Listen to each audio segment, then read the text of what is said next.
Keep that applause going for the last poet in the slam, Sam X.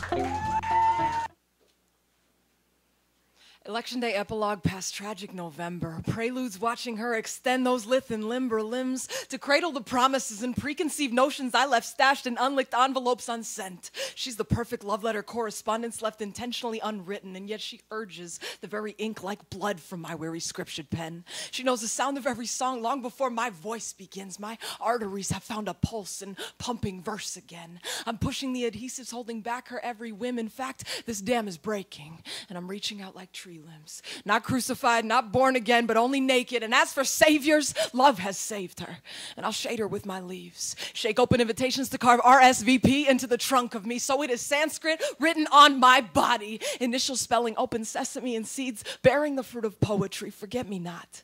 If given one moment forever, I would seize that instant lingering on her fingertip and watch her kiss promise from her perfect lips. And she would be forever imagining infinity. And I would be forever waiting to ask her what her deepest secrets bring, having loose-lipped my way through enough ungranted wishes to know she'd never tell me.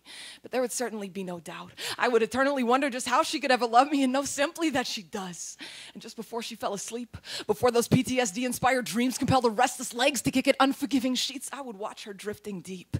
And I would be forever turning out the light. And she would be forever reflected by my eyes as they adjusted to the night. I'd take all the moments before waking. I would sleep forever, knowing her comfort in the impression of eyelash upon breast before daybreak. I'd conjure up a million sheep so she could catch her breath from counting 6 steps over pickets picturesque, and they would be her favorite color all the time but never require a painting. I'd appear saintly, and neither of us would wake to know the difference, and if we did, it would be Genesis, and I would know nothing until she opened her eyes, and until I closed mine, only she would be in focus. That sun would not gingerly kiss her delicate skin, it'd be the other way around, and I know that I am young, and not even this will last forever, because everybody inevitably leaves, but darling, I am down on rather than just one of my asphalt shrapnel scraped knees, and I am begging you. A peasant carrying nothing but an empty bowl, following in footsteps of 2 chapped and blistered feet. Please, film me. I'll take whatever you have to give and share willfully. I know not greed.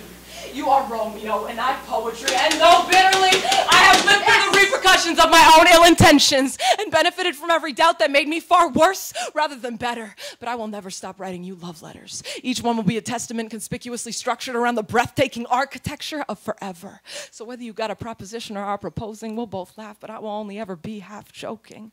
Not because I thought I had some concept of rhythm, but because I was wrong. Now every moment with you is a ballet that I simply cannot bear to look away from, so bear with me. I will only write precise and honestly to evict that cynic from within me. And if I can't have scraps from the normative table, if I can do nothing else, I'll perpetuate fables. And that fairy tale that is forever, I will at least relish romance like a drought-ravishing rain and live each moment as ever long as I'm able. So do you pray out loud at night to still believe in love despite hatred, whether unrequited or departed? Because my forever is right now.